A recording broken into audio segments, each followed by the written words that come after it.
Okay, I was unable to finish the video of the hydroponic pepper, but I had to put the pepper in the water. So I'm gonna show you the pepper right now. Here is the pepper. Seems to be doing quite well.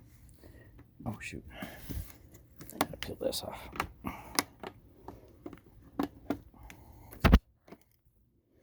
Now I'm gonna pop it up and show you the underside. It seems to be doing quite well. It's got lots of good roots, and the top of the plant's looking very good itself.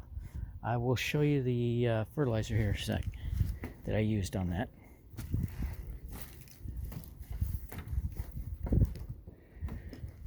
Hopefully I put it in here.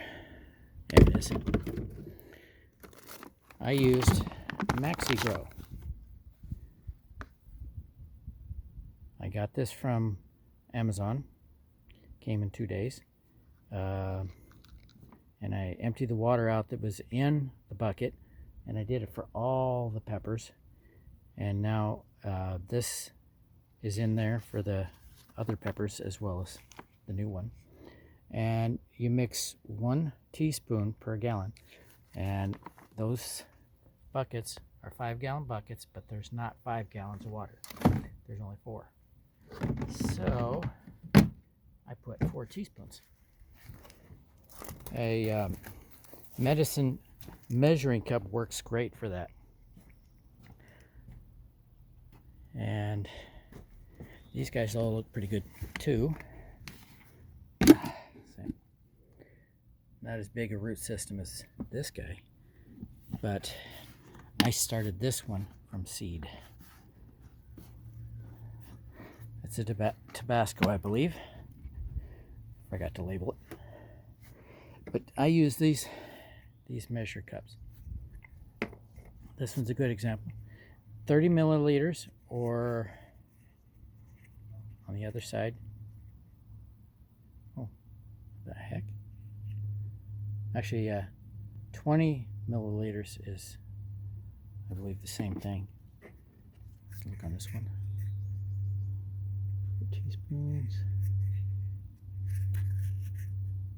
Yep. On this one it says 20 milliliters right there. And on the other side it says 4 teaspoons. So 20 milliliters is equal to the 4 teaspoons, approximately. And this already got blossoms on it. Anyway, this is just a short video to kind of finish off that video series on the new experiment.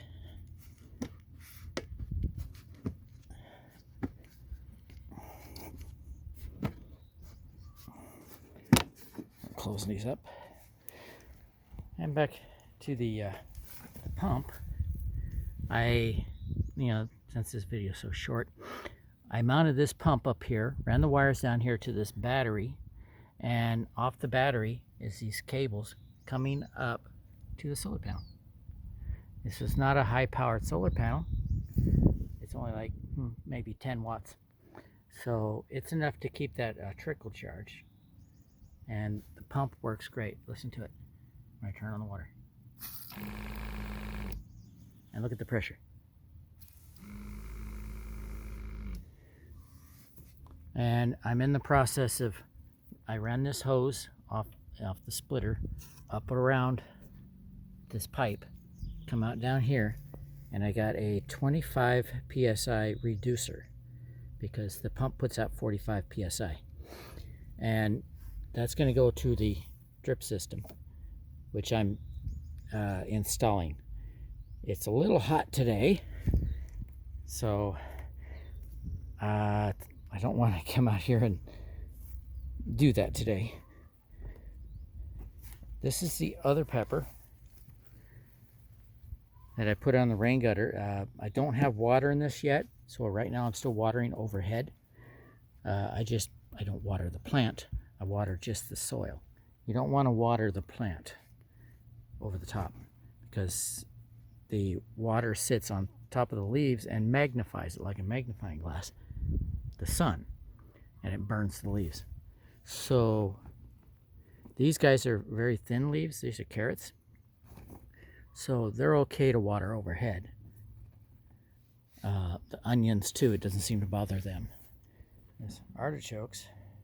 When they're in the shade, it's okay to water them overhead. That one is just taken off like crazy. It's doubled in size in just a couple weeks. And this one has quadrupled in a month. So they're growing quite well. And I put one of the parsnips I got from the store. Actually, somebody donated it, and I put it in the ground because it wasn't good. It wasn't very good to eat, so I put it in the ground, and it's going to produce seed this year. And there's my peas. They're just growing fast. We have blossoms, so I'm going to have peas here pretty quick. That's one side of the peas, and here's the potatoes. And look, I got one coming out the side.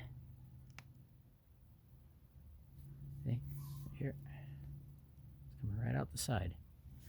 I hope to see more. But this has really compressed, so I recommend if you guys do this cage system where you put the layers of potatoes, I put straw at the bottom, made a bowl, filled it with dirt, half potting mix and half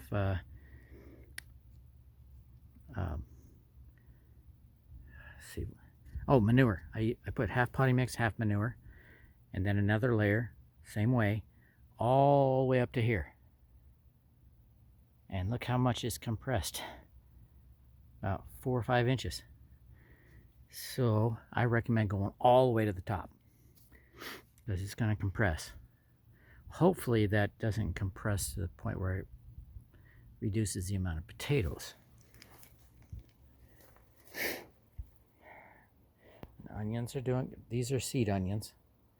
I'm not gonna, well, there might be some edible, but primarily for seed. See, these are onions I grew last year that had too many. I pulled some of these guys out of the ground, the bigger tomatoes.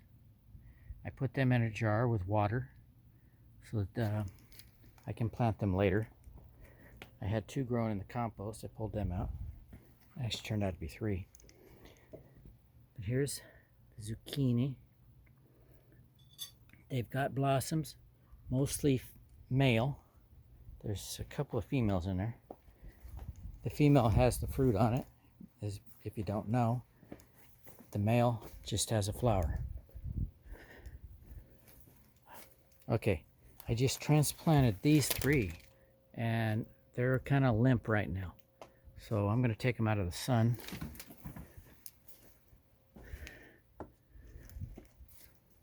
I probably should put some more water in there. But my father wanted me to pull some for him. He needed more tomatoes. So I'm going to keep them out of the sun today. And I will show you the other ones I just pulled. Okay, I pulled these out of the ground over there, and I put them straight into water. That's probably what I should have done with the other 3.